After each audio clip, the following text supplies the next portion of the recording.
단계는 아까 이제 1단계가 수치심의 단계라면 온몸이 다 내 영혼이 다 수치심에 물들었다는 얘기죠. 2단계는 뭐냐? 최면이라고 하는 현상을 좀 이해하셔야 돼요. 최면. 여러분 최면을 어떻게 생각하십니까? 레드선 하면 그냥 엉뚱한 소리 했사크 막 이런 게 최면이라고 생각하는데 그게 아니고 최면이라는 것은 신화의 체면 상태는 고통에서 즉시 벗어나게 한다. 그러니까 현실에서 벗어난 걸 최면이라 그러는 거예요. 지금 현실에서 잠깐 엉뚱한 생각하신 거 있죠? 그것도 최면이에요. 순간이지만 내가 엉뚱한 행동이나 엉뚱한 생각에 뭔가에 도취되어 있는 거. 그래서 최면 현상은 환경의 위협적인 요소로부터 스스로를 보호하기 위해서 형성된다. 방어적인 최면 상태가 어떻게 이루어지는가는 개인의 특별한 경험 정도에 달려있다. 그러니까 이게 공상한다든지 어떤 망상, 공상 지금 잠깐 이탈한 거야. 잠깐 이탈해서 엉뚱한 생각하신 것도 최면 상태. 뭔가에 지금 빠졌다는 거죠. 순간이라도 1초라도 뭔가에 빠져 있다는 것은 현실하고는 멀어진 거죠. 그 순간이지만 최면에 걸린 거야. 응? 네.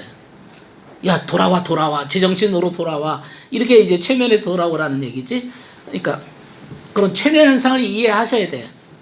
그런데 이제 제가 이게 최면이라는 걸 설명해 주려고 또 주한장로교회 얘기한다. 거기에서 이제 한 100명 모였더라고. 상담 공부하시는 분들이. 자, 제가 최면이 뭔지를 한번 걸어볼게요. 자, 해가지고 자, 이제 눈이 안 띄어집니다. 내가 뜨라고 하기 전에는 눈 절대 못 뜬다 했더니 한 10명이 교수님 내 눈 안 띄어져요. 눈이 붙어버렸어. 눈썹이 여기 붙어버렸어요. 내가 눈썹이 붙었다 그랬거든. 눈이 안 띄어져요. 큰일 났어요. 안 보여요. 눈이 안 띄어져요. 막 이래. 내 말에 뭔가에 지금 열쇠가 다 걸려버린 거지. 막 10명이 그러더라고. 10명이. 내가 능력이 있어서 그런 거냐? 절대 아니에요. 그 최면 현상을 이해하시면 그게 아니고 내 말에 대해서 그분이 그렇게 믿은 거야. 그 믿음 없으면 최면도 안 걸려.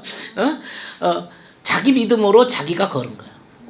내가 걸은 거 아니에요. 그 최면술사가 거는 게 아니고 최면술사의 말을 아주 그냥 그대로 받아들이는 사람들은 잘 걸려. 의심하면 절대 최면은 안 걸려. 네. 그래서 그 준비 운동하는 게 이제 최면술사는 굉장히 필요하죠. 예? 내가 어떤 사람이건 내가 한 방에 다 걸린다 그러고 막 약간 뻥을 쐬놓고 그 다음에 이제 하면은 금방 걸리는 거야. 그게 왜 다 자기 믿음으로 걸리는 거야. 자기 믿음. 응? 그분들은 내가 그렇게 말했을 때 본인이 그걸 아멘으로 받아들였으니까 그렇게 걸린 거지. 뭐 내가 뭔 능력이 있어요? 뭐가 갔나? 그런 거 아니에요. 그러나 뭔가의 이 최면 상태에 빠져버리면 뭔가의 하나에 이렇게 도취되고 자가도취라고 할 수 있어요. 자가도취. 그 자가도취에 빠져버리면 관심의 영역이 좁고 오그라들며 고착된다. 그것만 생각하는 거야. 딴 거 생각을 못해. 아시겠죠? 그러니까 우리는 눈을 뜨면은 사방 팔방을 다 보고 이렇게 할 수 있는데 최면에 걸리면 그것만 생각하는 거야. 아시겠죠? 그 다음에 한 개인에게 발생하는 일 중에 가장 많이 경험된다. 다양한 현상으로 다 나름 최면을 다 걸린다는 거지. 순간순간이지만 나갔다 들어왔다 하는 거예요. 그게 최면이라 그러는 거예요. 자, 최면 현상이 생깁니다. 자, 여러 가지 증거들이 나옵니다. 2단계. 기억상실증이라는 것은 뭐예요? 기억상실증. 응? 기억을 못하는 거죠. 기억을 못해. 건망증, 그 기억상실증. 여기서 말하는 자꾸 잊어버리는 사람들 있죠. 핸드폰을 냉장고 안에다 집어넣고 어디 갔나 막 찾는 분들 계시지. 응? 엊그제는 뭐 집에 들어왔는데 갑자기 번호를 잃어버렸어. 내가 그 번호를 집에. 그런 적 있어요? 이 나이 들면 이 치매 현상이 왔나 뭐 그렇게 걱정하듯이 기억력에 또 어떤 분들은 자꾸 생각이 안 나요. 생각이 안 나요. 자꾸 뭔가 잊어버려요. 그런 분들이 있어요. 그럼 내가 이렇게 얘기했어요. 자꾸 잊어버리고 싶은 게 많으시죠? 그래. 어떻게 그렇게 잘 알았어요? 그래. 잊어버리고 싶은 게 많으시죠? 그러니까 본인도 잊어버리고 싶은 거, 과거의 상처, 과거의 기억들을 자꾸 잊어버리고 싶었는데 그게 건망증으로 나타나는 거예요. 그 건망증이 많은 사람은 상처가 많은 사람이지. 자꾸 잊어버리고 싶은 기억. 근데 그거는 안 잊어버리고 자꾸 엉뚱한 걸 자꾸 잊어버리지. 아시겠죠? 그러나 잊어버린다는 것은 제정신이에요? 뭔가 체면에 걸린 거예요? 제정신이 아니에요. 체면에 걸린 그 순간이라도. 그러니까 현실 상태가 아니라는 거지. 뭔가 빠져나간 거야 지금. 체면에 걸렸다. 그래서 그런 얘기하는 거예요. 기억 항진증. 너무 예민해. 어떤 사람은 1979년 12월 5일 날 네가 나한테 이렇게 얘기해서 그래서 내가 이렇게 답했거든. 그랬더니 네가 나한테 또 이런 얘기를 하더라. 그래서 나는 거기에 대해서 또 이런 말을 했어. 언제 얘기했다고? 1979년 몇 월 며칠에 그렇게 말한 것까지 다 기억하는 애들이 있어. 예? 그런 사람 있죠? 그럼 막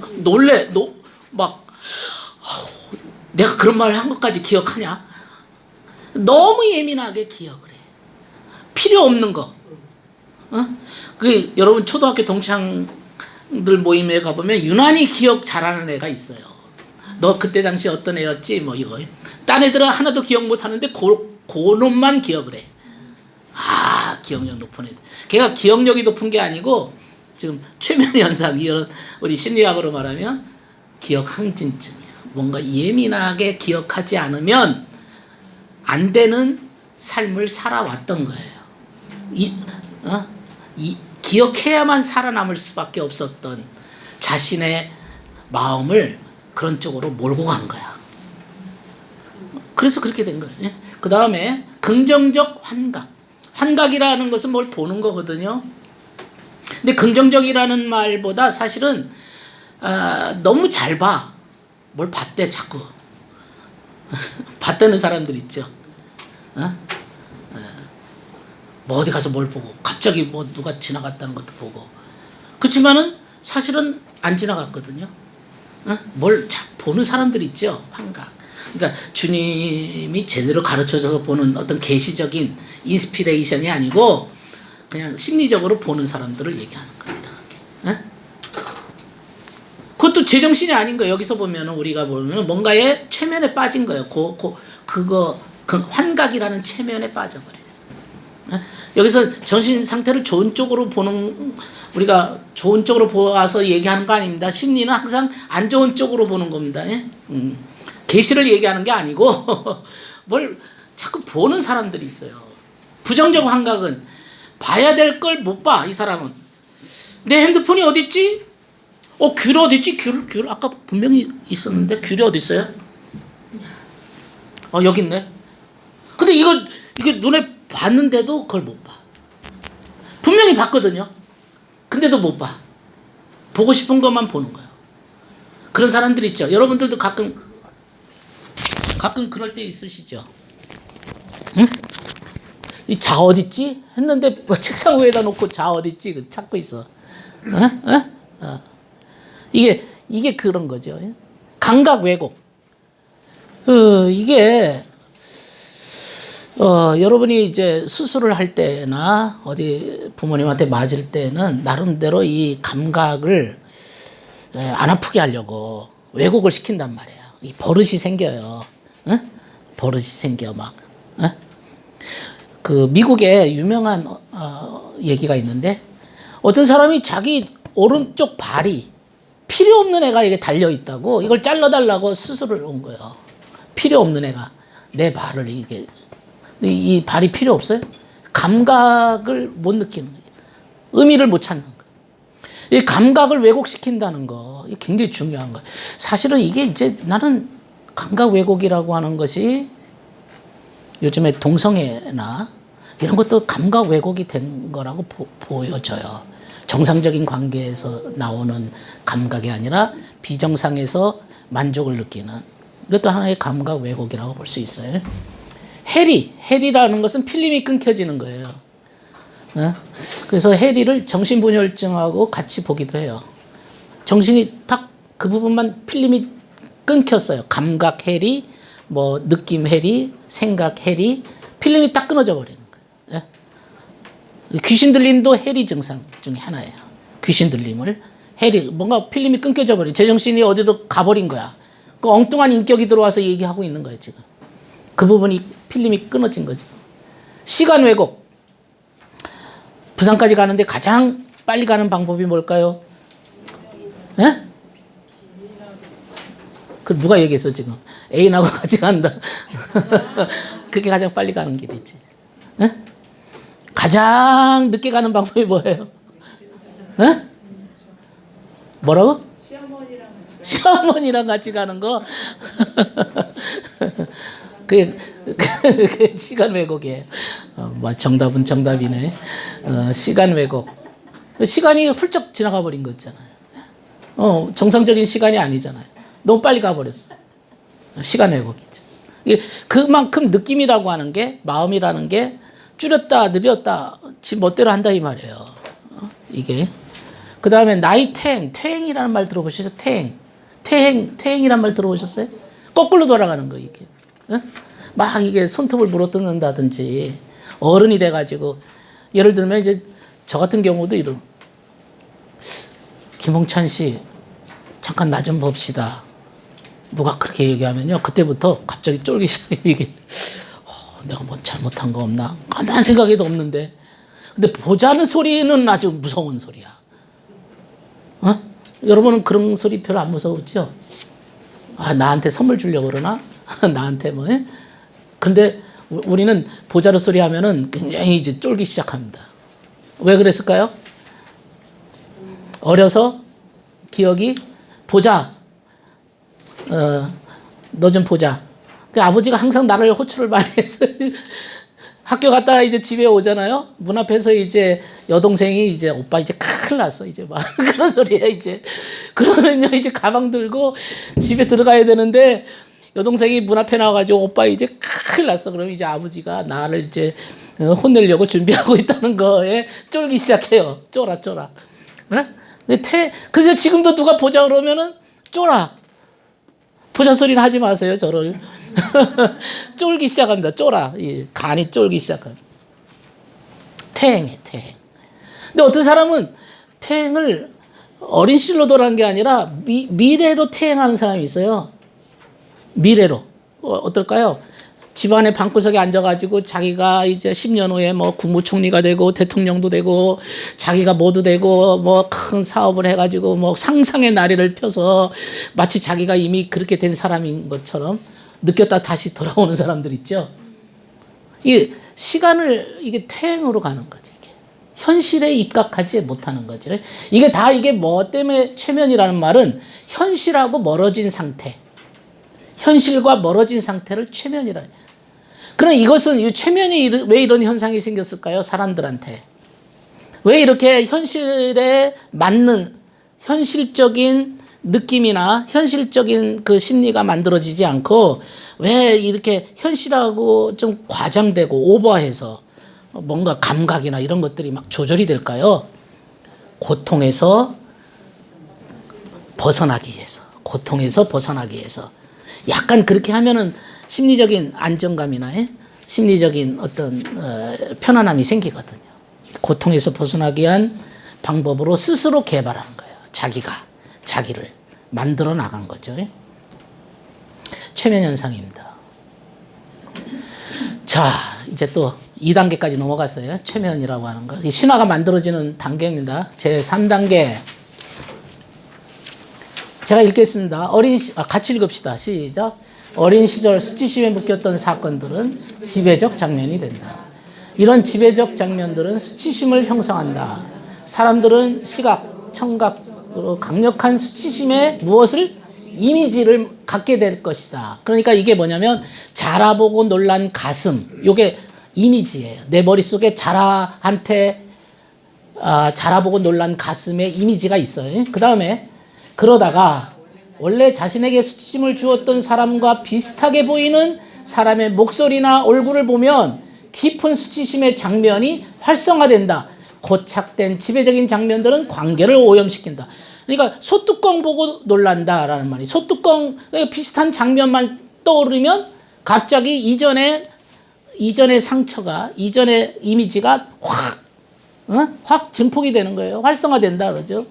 이 문제들은 해결되지 않았기 때문에 그 상태에 고착되는 것이다. 이게 참 무서운 거예요.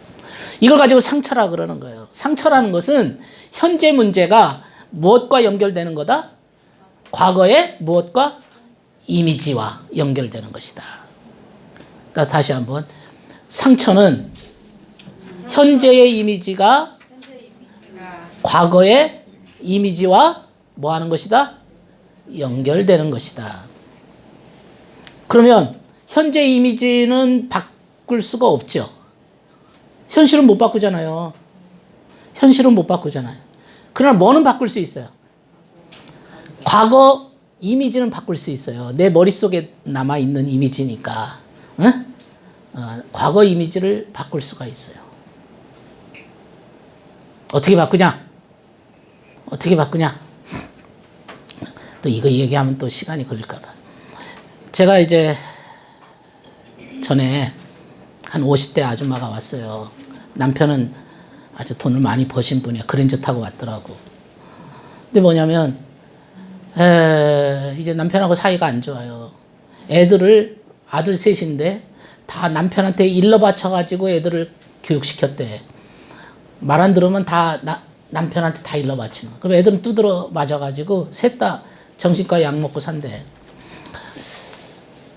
그런데 이제 나한테 이제 상담을 받겠다고 왔어요. 와가지고 이제 상담을 하는데 어떤 얘기를 하냐면 50대 아줌마가 초등학교 5학년 때 자기 충주에 살았는데 너무 가난해. 먹을 게 없으니까 이제 큰아버지 댁이 좀 떨어진 곳에 살았대. 면장으로. 그 당시에 면장이면 좀 괜찮게 살았으니까. 거기에 갔는데 가서 사는데 그 큰아버지가 돌아가신 거예요. 돌아가신 다음에 꿈에 큰아버지가 상여 타고 자기 보고 오라 그런대. 이렇게 아무개야 가자 상여에. 꿈 얘기하는 거예요 지금. 가자. 그래가지고 막 무서워 귀신이다 하고 일어나면 큰엄마가 이제 남편이 죽었으니까 장독대에다가 물 떠다 놓고 어이구 새벽마다 어이구 그랬다는 거예요. 그리고 이제 그게 이제 몇 번 반복이 됐다는 거죠. 꿈에 이게 상여가 나타나서. 그래가지고 이제 그리고 나서 이제 그 자기는 귀신이 잡아갈 여잔데 그 당시 나를 안 잡아가고 상여 타고 큰아버지가 나를 가자고 해가지고 했는데 하여튼 이렇게까지 여기까지 온 거예요. 간신히 살아남아서 여기까지 온 거예요. 과거 이미지가 어떤 이미지예요? 과거 이미지. 꿈속에 할아버지 귀신이 자기를 잡으러 상여 타고 오는 이미지가 머릿속에 남았죠? 에?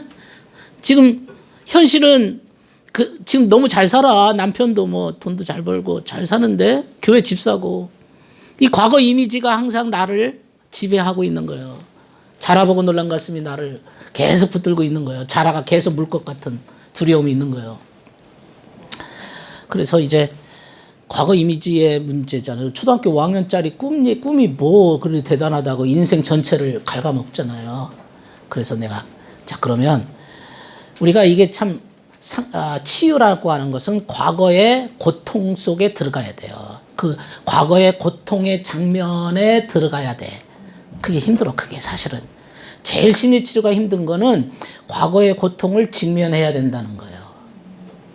옛날 얘기 말하기도 싫은데 가서 또 만나야 돼. 그러면 해결되지만 안 만나면 그냥 가만히 있을 테니까 나 좀 치유해 주세요. 그런 거는 없어요.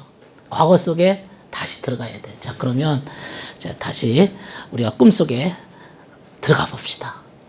내가 옆에 있을 테니까 할아버지 귀신이 데리러 와도 안 잡아가니까 내가 다 다 지켜줄 테니까 걱정하지 마시고 과거의 꿈속에 들어갑시다 하고 좀 몰입을 시켜가지고 자 이제 꿈속에 들어갑니다. 예? 가지고 할아버지가 상여 타고 아무개야 가자. 꿈을 아주 정확하게 기억하고 있더라고요. 그래서 저 그러면 당시 집사님인데 그 할아버지 그 상여 옆에 누가 계시나 보세요. 근데 그랬어. 그냥 나도 그냥 상여 옆에 누가 계세요. 그러니까 가만히 주님이 계시네요. 예수님이 계시네요. 그러면 예수님을 먼저 맞이해야지. 집사가 됐으니까. 예수님 어서 오세요. 반갑습니다. 주님. 우리 믿는 자들은 뭐 있잖아요. 감사해요. 뭐 예? 근데 왜 주님이 그 옆에 오셨대요? 그랬더니 할아버지가 나 전도시키려고 데려왔어요. 아 그럼 할아버지한테도 인사했지. 할아버지 고마워요. 나 예수 믿게 하려고 주님을 모시고 왔네요. 할아버지한테 고맙다고 해야지. 아 고마워요 할아버지. 그리고 이제 깼어요. 간단해. 그럼 할아버지가 지금 고마운 존재예요. 할아버지는 어떤 사람이에요? 나 전도시키려고요. 주님 모시고 오신 분이에요. 그럼 할아버지가 귀신이요? 귀신은 아니요. 아니요. 전도하려고 나 주님을 모시고 온 분이에요. 그러면서 하는 말이 할아버지가 면장이었는데 교회는 안 다닌 사람이었는데 이 가을을 보면 항상 이게 하나님이 살아계시니까 이렇게 가을에 곡식이 되는 거지. 항상 그랬대. 이게 과일 이런 게 하나님이 계시니까 되지 저게 사람이 되냐? 항상 그런 말을 했다는 거예요. 그럼 할아버지 귀신이 아니네요. 당신 잡아가려고 온 게 아니네. 그렇죠. 나 전도하려고 오신. 근데 나는 50년 동안 그걸 속고 사는 거야. 50년 동안. 그 당시에는 내 수준이 미약해서 귀신으로 봤는데 나이가 들어서 보니까 귀신이 아니라 나를 전도하려고 오신 분이에요. 그러니까 초딩이 해석하는 할아버지와 지금의 내가 해석하는 할아버지가 다르죠. 똑같은 뭐지만 이미지지만 꿈에 나타난 이미지는 같지만 뭐의 문제예요? 해석의 문제지. 과거의 상처라고 하는 것은요. 새로운 해석이 들어가면 돼요. 그래서 이게 이야기 치료 여러분 나레티브 테라피라고 있어요. 이야기 치료라고 들어보셨어요? 이야기 치료는 뭐냐면 여러분 노인정에 가가지고 여러분 어떤 할아버지로부터 이제 할아버지를 상담해. 그러면 쭉 얘기를 들어요. 여러분 네, 그 6.25 때는 뭔 일이 있었고, 뭐 5.16 때는 그랬고, 내가 어떤 사업을 했고, 그래서 내가 이 나이에 대해서 과거 얘기를 쫙 들어. 그리고 이제 여러분이 과거 얘기를 쫙 들은 이 할아버지한테 잠깐 한 5분 동안 멘트를 해줘. 제가 보기에는 할아버지는요 이런 인생을 사셨네. 내 관점으로 상담자의 기독교적인 관점이든 뭐 관점이든 관계없어요. 관점을 탁 얘기해줘. 3일 후에 다시 그 할아버지로부터 똑같은 얘기를 해보세요. 그러면 그 할아버지가 똑같은 얘기를 할까요? 약간 다른 얘기를 할까요? 똑같은 얘기? 다른 얘기? 어떤 얘기 할 것 같아요? 왜 다른 얘기 할 것 같아요? 그렇지. 해석을 받았거든.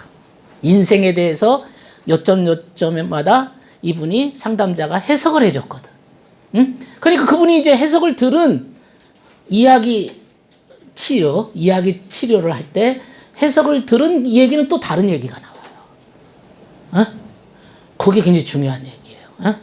그러니까 사실은 이미지는 해석의 문제. 여러분 성경은 진리지만 해석은 다양하게 하잖아요. 그렇죠? 그것도 수준에 따라 해석을 하는 거야.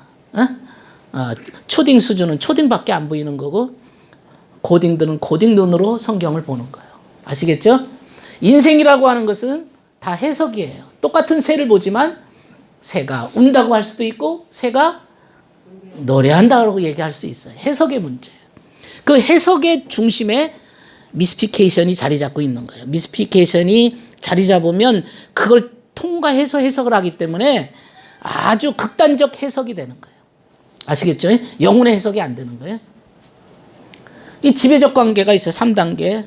그 다음에 또 넘어가겠습니다.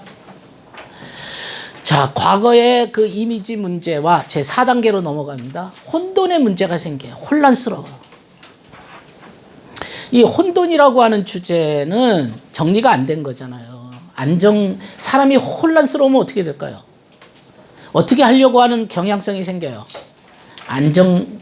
안정적인 쪽으로 뭔가 이렇게 좀 제대로 혼란스러우면 이거 자리 잡으려고 시도를 하지 않아요? 근데 혼란을 주는 게 두 유형이 있는데, 하나는 힘과 욕구가 모두 수치심에 묶여 있는 경우, 이게 혼란이 생긴다. 이 얘기는 뭐냐면, 나는 나 자신이 아닐 때만 사랑받는다. 나라고 하는 존재가 무너졌을 때, 나라는 존재 자체가 무너졌을 때, 아까 역할이라는 주제 얘기했죠. 위로자, 뭐 무슨 자, 뭐 했죠. 마스코트, 막 이런 역할자들은 나를 기쁘게 하기 위해서 역할을 하는 거예요? 타인을 기쁘게 해서 역할을 하는 거예요? 그렇지. 타인을 기쁘게 하기 위해서 역할을 하는 거거든요. 이것은 수치심이 많은 자들에게는 역할이라고 하는 것이 사장님이든 돈을 벌든 마스코트가 되든 위로자가 되든 영웅이 되든 이런 역할이라고 하는 것이 남의 만족을, 타인의 만족을 위해서 내가 지금 기능을 하고 있는 거예요. 나의 삶을 사는 거예요, 안 사는 거예요? 안 사는 거거든요. 타인의 만족이 나의 만족이다. 기쁨조가 되는 거지. 인정받기 위해서, 사랑받기 위해서. 그렇게 뭔 행동을 하고 역할을 한단 말이죠. 응? 여러분 중에도 역할자 있을 수 있어요. 나는 내 인생을 살지 못했어. 이런 사람들이 다 대부분이 역할자들이에요. 응? 나는 내 삶이 없었어. 뭐 이런 사람들. 그는 저 사람 때문이 아니라 자기가 그렇게 시도했던 거예요. 왜? 그 구정물이라도 뭔가 먹으려고, 그 사람으로부터 오는 어떤 뭔가의 그 칭찬이나 인정에 대해서 목말라 해서 내가 스스로 만들어 나간 최면을 걸어 놓는 거예요. 내가 내 인생에 대해서. 내 인생을 답보하고 내 영혼을 죽이는 거죠. 내 인생을 거기에 투자한 거죠. 자, 두 번째 혼돈 유형이 뭐냐면 밀착이에요. 밀착. 지난번에 마마보이, 마마걸 이런 것들이 정서적 밀착이거든요. 딱 붙어버렸어요.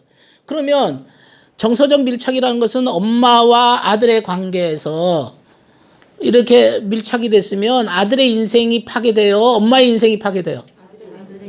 그렇지. 미성숙한 사람이 파괴되는 거지.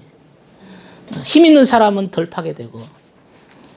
그러니까 이 마마보이라고 하는 것은 밀착 관계고요.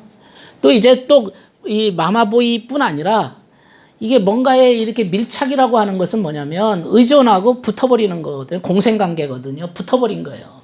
내 인생을 못 사는 거지. 밀착되는 거. 응? 그 알코올 중독자도 밀착이 된 거죠. 심리적. 그 술이 자기의 구세주죠. 응? 거기에 탁 밀착돼가지고 이해 없이는 못 사는 거지. 부부간에도 밀착이 될 수 있어요. 예? 그러니까 부부관계가 너무 붙어버려도 밀착이 돼버려서 둘 다 자기가 없어 함몰이 돼버리는 거예요. 자기 인생이 없어지는 거예요. 그래서 옛날 말에 부부유별이라는 말이 있잖아요. 부부유별. 뭐예요? 그게 부부유별. 응? 부자유친, 붕우유신, 부부유별. 부부유별이 뭐예요? 그래서 옛날 선을 지키. 어쨌든 부부간에 다르다. 부부는 다르다. 여자 남자 다른 존재. 유별하다. 부모 자식을 유별하다 소리 안 해요. 유친, 부자 유친, 친해야 된다는 얘기했지. 부부는 다르다. 그래서 이 정약용 제가 책을 썼잖아요. 거기에 정약용 시 중에 정약용이 쓴 시가 있어요. 어느 동네 가니까 너무 가난해. 먹을 게 없어요. 먹을 게 없어가지고 집은 무너지고 뭐 완전히 헐벗어가지고 여기 어디 있냐.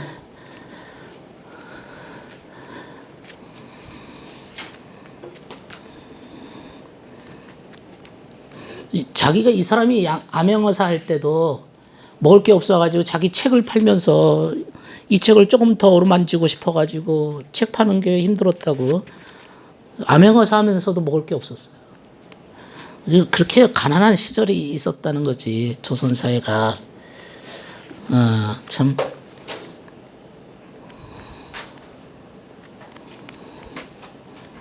이 시를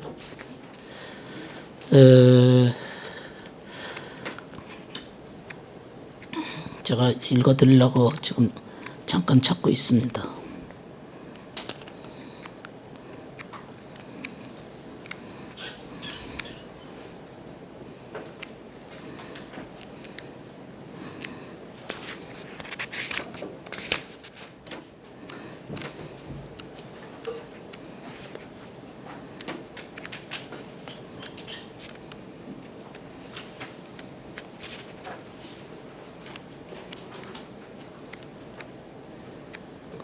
못 찾겠네요.